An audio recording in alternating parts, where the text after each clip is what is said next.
G'day and Merry Christmas to everyone in our Australian Defence Forces. You know, throughout our history, successive Australian governments have called on our ADF to respond to the most difficult and challenging of circumstances, and this year was no different. We've made repeated calls on our Defence Forces, but especially here at home. During our Black Summer of Fires, we called on you to help keep Australians safe. Our Army, our Navy, our Air Force were all deployed, flying through orange skies to reach fire-affected communities and areas. On Mallacoota Beach, the relief was palpable when the HMAS Chills emerged from the smoke that blanketed the ocean. For those who had been through harrowing days and sleepless nights, the arrival of our ADF was the sign that everything was going to be okay.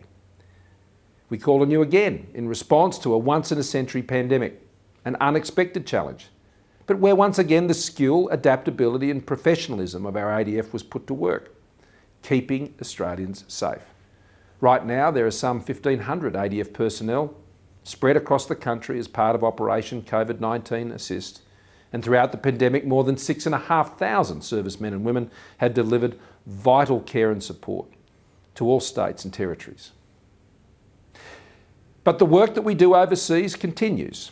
As well, this Christmas, nearly 1,500 Australian servicemen and women are deployed overseas, from Africa to the Middle East, Afghanistan and the Pacific. We know you're far from home. You're upholding our nation's interests. You're defending our values. You are shining lights of our country.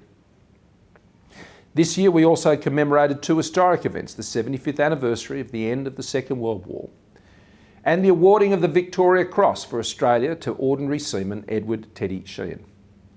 At these events I had the opportunity to reflect on the extraordinary men and women of those times. Why did they join up? What caused them to make the selfless decisions that they made? How do they keep going under such relentless pressure? From where did they draw their strength? Now I have no easy answers to those questions, but I know you have special insights. They found an abiding strength through living for others, for country, for family, for mates and comrades. Your service, your choices, your life, your service embodies not only who we are, but who we can be. Strong, courageous, selfless, driven by our love for family, community, and of course country. This Christmas I really want to honour your service, your choices, your abiding and selfless patriotism, the respect that Australians feel for our Defence Force men and women and our veterans is earned. You've earned it through your service. That cannot be taken away from you and never should. We respect and give thanks for the life of service that you have chosen.